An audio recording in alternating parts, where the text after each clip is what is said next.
Welcome to the Deep Dive. Today we're diving into something truly massive, maybe the biggest mystery out there in science. Consciousness itself. It really is baffling, isn't it? Totally. I mean, it's so close to us. It is us, our own experience of reality. Yeah. But scientifically, it's incredibly hard to pin down. It's like the silent witness to everything we think and feel. Yeah, it's a real paradox. We use consciousness to understand everything else, but consciousness itself remains, well, elusive. David Chalmers, we'll talk about him quite a bit. He calls it the largest outstanding obstacle in science. Right. So our mission today is to unpack this enigma. We're going to look at it from lots of angles: philosophy, neuroscience, even quantum physics, believe it or not. We want to explore what it is, why it's so tough to grasp, and what it all means for you, for your actual lived experience. And we promise, this is your shortcut. We'll hit the key insights, some surprising facts, maybe a few aha moments, without getting you bogged down in academic jargon. Yeah, we'll try to cut through the noise, give you the core ideas, and a kind of map to navigate this really complex field. Okay, so let's start right at the heart of it. What are we talking about when we say consciousness? Often it comes down to that subjective quality, the what it's likeness. You know, the feeling of seeing red, or that sharp pang of grief, or just the warmth of the sun. It's knowing that you are aware. Exactly. And Thomas Nagel nailed this with his famous question, what is it like to be a bat? Right. Even if you knew everything about a bat's brain, its biology, its sonar, you still wouldn't know what it feels like from the inside, navigating the world through sound. That private inner feeling. Philosophers call it qualia, right? That's the term, yes, qualia. It seems fundamentally inaccessible from an objective third-person point of view. And that's where science, which is usually so good at breaking things down, it kind of hits a wall. Yeah, reductionism works great for water being HO or heat being molecules moving fast. We get that. But knowing all the neurons firing when you feel pain, that's just not the same as the feeling itself, is it? Consciousness resists that kind of simple reduction. Precisely. And this is where David Chalmers really sharpened the focus. He talked about the easy problems versus the hard problem. Okay. What's the difference? Well, the easy problems, and they're not actually easy, just easier in principle, are things like explaining how we perceive, how memory works, how we pay attention. Neuroscience is making progress there. Stuff we can map to brain functions. Right. But the hard problem is, why is any of that brain activity accompanied by subjective experience at all? Why doesn't all that information processing just happen, in the dark? Why does it feel like something to be a brain? That's subtle, but yeah, profound. Why the inner life? Exactly. And Chalmers uses this thought experiment, the philosophical zombie. Okay, not the movie kind. No, definitely not. A philosophical zombie looks and acts exactly like a person. It talks, it laughs, it cries, it even says it feels things. But inside, nothing. No awareness, no inner experience. Purely physical processes mimicking behavior. So the only difference is that subjective feeling. That's the crucial difference for Chalmers. And he argues that our current physics can't explain that difference. Which leads him to suggest maybe consciousness isn't just brain stuff. Maybe it's fundamental? Fundamental, like gravity or electromagnetism? Sort of, yeah. He calls it naturalistic dualism. Consciousness is a basic feature of reality linked to physical processes by maybe yet to be discovered laws. He even considers ideas like panpsychism. Panpsychism? Yeah. That's the idea that consciousness is everywhere, right? Even in little things. Or at least some proto-form of experience, yeah. That maybe it's woven into the very fabric of reality. Wild stuff. But it comes from trying to take that hard problem seriously. And it's interesting, this isn't just a modern idea. You mentioned Aristotle. Right, way back. He didn't use our word consciousness, but his take is surprisingly relevant. For Aristotle, perception itself involves awareness. How so? Well, he argued that when you see something, say a tree, you don't just register the tree. You're also aware that you are seeing it. It's built into the act. Ah, okay. It's not like a separate observer watching the seeing happen. Exactly. Victor Kasten, an Aristotle scholar, calls it a kind of unified inwardness. It's reflexive. Awareness is part of the structure of perception itself. It's both intrinsic and, in a way, higher order. So how does that ancient view help with the hard problem? Well, Kasten suggests it might kind of dissolve it. If awareness isn't some extra thing added onto physical processes, but is just what it is for a living thing to perceive, then maybe the problem was how we framed it. Instead of a mysterious add-on, it's just part of being alive and interacting with the world. Pretty much. For Aristotle, it wasn't a puzzle. It was just a basic characteristic of perceptive life. a very different angle. Okay, interesting. Now let's shift gears. There are thinkers who are much more skeptical, right? Like Susan Blackmore and Emily Trushenko. They lean heavily on neuroscience.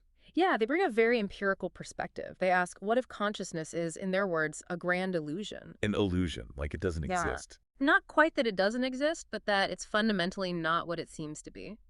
Our experience feels rich, continuous, detailed, but the evidence suggests otherwise. How so? What evidence? Well, think about visual perception. We feel like we see everything in front of us clearly, right? Yeah, mostly. But experiments show that's not true. Change blindness, remember the invisible gorilla experiment. Oh, yeah, where you miss something obvious because you're focused elsewhere. Exactly. Or inattentional blindness. And your brain cleverly fills in your blind spot. There's literally a gap in your retina, but you perceive a continuous image. It shows our consciousness is actually quite sparse and heavily constructed by the brain. So the brain is basically making stuff up to create a smooth experience. In a way, yes. It prioritizes a coherent, useful story over moment-to-moment accuracy. And this instruction goes deeper. What about our sense of agency, of being in control? Lebet's experiments. Right. Those famous and controversial experiments suggesting brain activity related to an action starts before you consciously feel you've decided to act. That really messes with the idea of free will, doesn't it?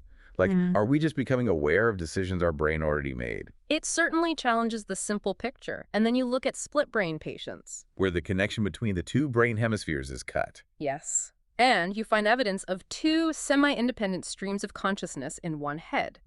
The left brain might confabulate reasons for actions initiated by the right brain that it wasn't aware of. It's fascinating and kind of disturbing. So Blackmore and Trushenko take all this to suggest what? That there's no single me in charge. Pretty much. They argue the self isn't this solid, unified entity we feel it is. It might be more like a narrative construct. A story the brain tells itself, pieced together from memory, language, bodily sensations. Like Hume's old idea of the self being just a bundle of perceptions. Exactly like that. But with modern neuroscience backing it up, different brain processes generate different aspects of selfhood, but there's no central controller, no little person in the brain watching the show. But the experience, the what it's likeness, that can still be there, even if the unified self is an illusion. That seems to be the idea. Consciousness might persist even when the feeling of a stable, singular self dissolves, which is a really mind-bending thought. Okay, so we have these vastly different takes. How do we make sense of them all? Well, this is where Chalmers' taxonomy is really helpful again. He maps out the landscape of theories about consciousness into 6 main types, from A to F. It doesn't tell you which is right, but it helps you see the options. Let's run through them quickly. Type A. Type A is basically reductive physicalism or eliminativism. It says consciousness, that subjective feeling, isn't really real in the way we think. It's just physical brain processes, and the feeling part is either an illusion or will eventually be explained away entirely by neuroscience. But the critique is, Yeah. well, it feels pretty real. Denying your own experience seems like a high bar. It does. Chalmers argues we're more certain of our consciousness than any specific physical theory. So, type B. Type B is reductive functionalism, or identity theory. This is consciousness is real, but it's identical to certain brain states or functions. Like pain is C fibers firing, maybe? Right. The problem here is still that explanatory gap. Okay, pain correlates with C fibers firing, but why does that physical event feel like that? Describing the function isn't the same as capturing the feeling. Makes sense. Type C. Type C is Mysterianism. Consciousness is real, it's not reducible, but we'll just never understand it. Our human minds aren't equipped to solve this particular puzzle. A bit pessimistic maybe, but honest about the difficulty. Could be.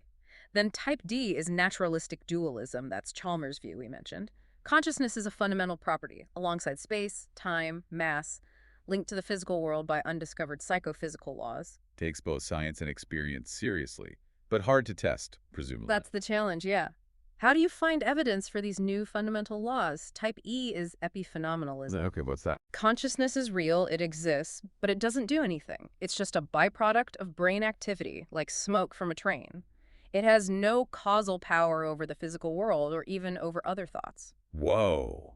So my feeling of love doesn't cause me to act lovingly? My pain doesn't cause me to wince? That feels wrong. It's deeply counterintuitive, emotionally and morally. It makes our entire inner life causally inert. But some philosophers argue it's a coherent possibility. Okay, one left. Type F. Type F is panpsychism, or related views like Russellian monism. This is the idea that consciousness, or maybe proto-consciousness, is fundamental and ubiquitous. It's potentially in everything, down to fundamental particles. The consciousness is everywhere idea again. Right. Its appeal is that it tries to solve the hard problem by saying experience isn't an emergent miracle from complex brains, but was there in simpler forms all along. The big challenge is the combination problem. How do tiny bits of consciousness combine to form our rich, unified experience? And what's it like to be a quark? Okay, that's a useful map. So where do the people we've talked about fit? Roughly. Nagel seems to reject A and B strongly and leans towards D or maybe F cautiously. Chalmers, as we said, is type D, but open to F. And Aristotle, ancient guy on a modern map. It's tricky, but maybe somewhere between B and F. He sees consciousness as natural, embodied, part of the function of life, but also perhaps hinting at something more fundamental in perceptive beings. And Blackmore and Troscianko with the illusion idea. They're harder to place neatly. They emphasize the illusion of the self and the richness of consciousness, pushing back against naive realism. Maybe somewhere between C, Mysterian about the ultimate nature, and E, questioning the causal role of the felt experience. They're empirical, skeptical. What strikes me is the middle ground seems shaky. The standard physicalist views, A and B, really struggle with subjectivity. That's a key insight, I think. What Chalmers calls the center, traditional materialism, has a hard time accounting for experience. So views once considered fringe, D, E, F, are gaining traction, not out of woo-woo thinking, but because they try to take the data of experience itself seriously. So no easy answers. Consciousness isn't just one problem. It's a whole constellation of problems wrapped in this one word. Okay, let's shift focus a bit. What is neuroscience actually finding? We hear about neural correlates of consciousness, NCCs. What are those? Right, NCCs. The basic idea is to find the minimal set of brain activities that are enough for a specific conscious experience. Like, what exactly has to happen in your brain for you to consciously see the color red? To search for the brain basis of awareness. Exactly. But there's debate even here. Chalmers defines it as a direct correlation. Others, like Evan Thompson and Alvin Noe, argue that's too simplistic. They think consciousness isn't just in the brain state, but arises from the dynamic interplay between the brain, the body, and the world. It's more enacted. So not just a snapshot of neurons, but the whole system interacting. That's their view. But even with the simpler correlation approach, science is finding things.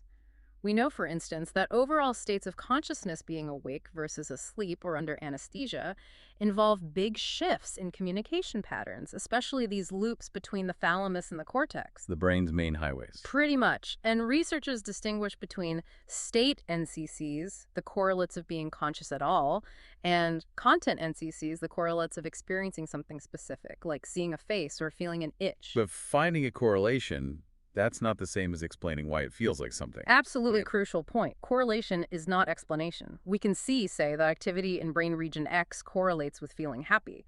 But why does activity in region X feel like happiness and not like, the smell of toast or nothing at all? That's the hard problem popping up again. The why remains elusive. And what about when consciousness goes wrong or seems absent, like in comas or vegetative states? Studying these disorders of consciousness is incredibly revealing. It shows us how fragile awareness can be, but also sometimes how surprisingly persistent. You mean like finding hidden awareness? Exactly. Adrian Owen's work was groundbreaking here. Back in 2006, his team used fMRI to scan a woman who appeared to be in a persistent vegetative state, totally unresponsive. Right. They asked her to imagine playing tennis. And incredibly, her brain activity looked remarkably similar to healthy people imagining playing tennis. Wow, so she was conscious inside, even though she couldn't show it. It strongly suggested covert consciousness, awareness without behavior. It's profoundly changed how we think about these conditions and the ethical implications. And anesthesia, does that just switch consciousness off? It mostly seems to work by disrupting long-range communication across the brain, creating a kind of disconnected awareness. But it's not always a perfect off switch. Some patients report dreams or even partial awareness. And near-death experiences. People report incredibly vivid experiences. Yes, NDEs are fascinating. While controversial, reports often include heightened awareness, out-of-body sensations, and some recent studies have found intriguing bursts of brain activity, particularly gamma waves, in dying brains. Could these extreme states actually generate unusual forms of consciousness? It challenges the idea of the brain as just an on-off switch. The big takeaway seems to be that consciousness and behavior can come apart. Someone can be aware without showing it. Precisely. It forces us to look beyond outward signs, especially in clinical situations. A person's inner world might be much richer than we assume. Okay, this naturally leads to the question of machines. AI is getting so sophisticated. Could an AI ever be truly conscious, truly sentient? The million-dollar question right now, isn't it? Models like GPT are stunningly good at mimicking intelligence, conversation, even creativity. But do they feel anything? Are they just incredibly complex philosophical zombies? That's the suspicion for many. They process information, they generate output that looks like understanding or feeling, but they seem to lack that inner subjective experience, the qualia. So the Turing test, just fooling a human into thinking it's human, is not enough to prove consciousness. Most people now think no. Passing the Turing test shows sophisticated mimicry, but not necessarily inner life. What would a conscious machine need? Real qualia, self-awareness, intentions, maybe a sense of embodiment in time? Things current AI doesn't seem to have. But are there theories that suggest it could happen? Yes. Integrated information theory, IIT, for example, proposes a mathematical measure of consciousness called IFI. IIT suggests that consciousness depends on the complexity and integration of information processing in a system. So if a machine structure was complex and integrated enough, In theory, according to IIT, it could be conscious, regardless of whether it's made of neurons or silicon. Structure over substance. which opens a huge can of worms ethically. Immense. If we could create conscious machines, do they deserve rights? Can they suffer? Could they, ironically, fool us into thinking they aren't conscious when they are? Or vice versa? And some thinkers, like Roger Penrose, are skeptical it can happen with digital computers at all, right? Right. Penrose argues consciousness might depend on quantum processes happening in the brain, specifically in microtubules within neurons, that are fundamentally non-computable. If he's right, digital AI, based on computation, might never truly wake up. Quantum processes, that brings us to the really deep end of the pool. Consciousness and quantum physics, how do they connect? It's highly speculative, but deeply intriguing. The core issue is the quantum measurement problem. Quantum systems exist in a superposition of possibilities until they're measured or observed. But what counts as an observer? Does it have to be conscious? That's the controversial idea, pushed by physicists like Eugene Wigner. His Wigner's friend thought experiment suggests that maybe it's conscious observation that collapses the wave function that finalizes reality. Wow, so consciousness isn't just observing reality, it's somehow participating in creating it. That's the radical implication. And it inspires theories trying to link the two. We mentioned Penrose and Hameroff's Ortor theory, quantum computations in brain microtubules. Henry Stapp also proposed that conscious mental effort can influence quantum events in the brain. These are pretty out there theories, though, aren't they? Oh, absolutely. They are far from mainstream neuroscience or physics, but they're serious attempts to grapple with the mystery. And phenomena like quantum entanglement, where particles stay connected instantaneously over distance, have fueled ideas about the mind being non-local or interconnected in ways that echo some mystical traditions. It reminds me of John Wheeler's idea, the participatory universe. Exactly. Wheeler suggested observers aren't just passive onlookers, but active participants who, through observation, help bring reality into being. The world behaves differently when watched, as the saying goes. If consciousness is fundamental to reality itself, well, that changes everything. Okay, let's pull back from the quantum edge for a moment and talk about something that feels more immediate, but is maybe just as weird. How our own brain constructs our everyday reality. Right. We tend to assume we just passively receive information from the world, like a camera. But that's not true at all, is it? Seeing isn't really believing. Not in a straightforward way. What you experience as reality is very much an active construction, a simulation run by your brain. We talked about the blind spot and change blindness. Exactly. And think about blind sight people who are consciously blind in part of their visual field, but can still guess accurately about objects placed there. Their brain processes the information, but it doesn't reach conscious awareness. It shows behavior can happen without the conscious feeling of seeing. So the brain is constantly editing, filling in, predicting. Constantly. It's not giving you the raw data, it's giving you its best guess, its most useful model of the world for navigating and surviving. Objective accuracy isn't the top priority, coherence and utility are. And attention plays a huge role in what even makes it into that model, Yeah. right? Absolutely. Attention acts like a gatekeeper. Think of the global workspace theory. The idea is that for information to become conscious, it needs to be selected by attention and then broadcast to many different areas of the brain. If attention doesn't select it, you might process it unconsciously, but you won't experience it. Like tuning a radio, you only hear the station you tune into. Good analogy. And this construction isn't just about vision. Your brain builds your sense of time, too. How does it do that? Time feels like it just flows. It feels that way, but experiments show the brain manipulates timing. Temporal binding pulls events closer together in perceived time if they seem causally linked. And the feeling of now, the specious present, is itself a construction, a brief window of time the brain bundles together. And space, too, like our sense of body. Oh, yeah. Body ownership illusions, like the famous rubber hand trick. Where you start to feel a fake hand as your own. Exactly. It shows how malleable your sense of where your body ends is. It's all part of the brain's ongoing construction project, creating a stable sense of self in space and time. Neuroscientist Anil Seth has a really striking way of putting this, doesn't he? Perception as a controlled hallucination. Yes, it's a powerful idea. He argues your brain is constantly making predictions about the causes of its sensory input. What you perceive isn't the input itself, but the brain's best guess about what caused it. It's a top-down process. So reality is basically the brain's best hypothesis about the world. Constrained by sensory data, yes. When the predictions match the data, that's your reality. When they don't match surprise, the brain updates its model. So the implication is huge. You are not experiencing the world directly. You're experiencing your brain's model of the world. Precisely. The vivid colors, the smooth continuity of your vision, the feeling of being a unified self inside your head, these are all incredibly useful, sophisticated constructions. Fictions in a sense, but fictions that allow us to live and function. Wow. Okay. So we've covered a huge amount of ground. Philosophy, neuroscience, zombies, quantum physics, illusions. Where does this leave us? What have we actually learned? Well, the honest, maybe slightly frustrating answer is, we don't have a definitive answer to what is consciousness. Not yet. But maybe we know more about what it isn't. That's a good way to put it. We've seen it's likely not something that can be simply reduced to neurons firing, at least not in the way water reduces to HO. That subjective quality remains unexplained by purely objective descriptions. It's not just complex behavior or information processing either, like the zombie argument highlights. Right. And while it seems deeply tied to the physical world, to nature, it pushes the boundaries of what we consider natural. It doesn't seem to fit neatly into a purely computational or mechanistic view of the universe. So what might it be? Recapping the possibilities. It might be that irreducible first-person perspective Nagel emphasizes, or a fundamental property of reality, as Chalmers suggests. Perhaps it's woven into perception itself, like Aristotle hinted.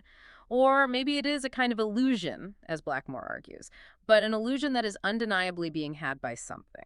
The common thread seems to be taking the experience itself seriously, even if we disagree wildly about its nature or origins. Exactly. And that leads to, I think, the need for real humility. We should avoid being overconfident, saying, oh, it's just brain chemistry, problem solved. But also avoid despair, saying, it's an impossible mystery, let's give up. Right. The path seems to be acknowledging the deep difficulty, staying suspicious of easy answers, but also refusing to just deny the very phenomenon we're trying to understand. Because if you deny consciousness, well, who is doing the denying? It's the tool we're using to investigate itself. It is. Consciousness isn't just the topic, it's the medium. All science, all philosophy, all thought happens within consciousness. It's the light by which we see everything else. How do you turn the light fully on itself? That's part of the challenge. And ultimately, this isn't just an academic puzzle. It matters, doesn't it? Profoundly.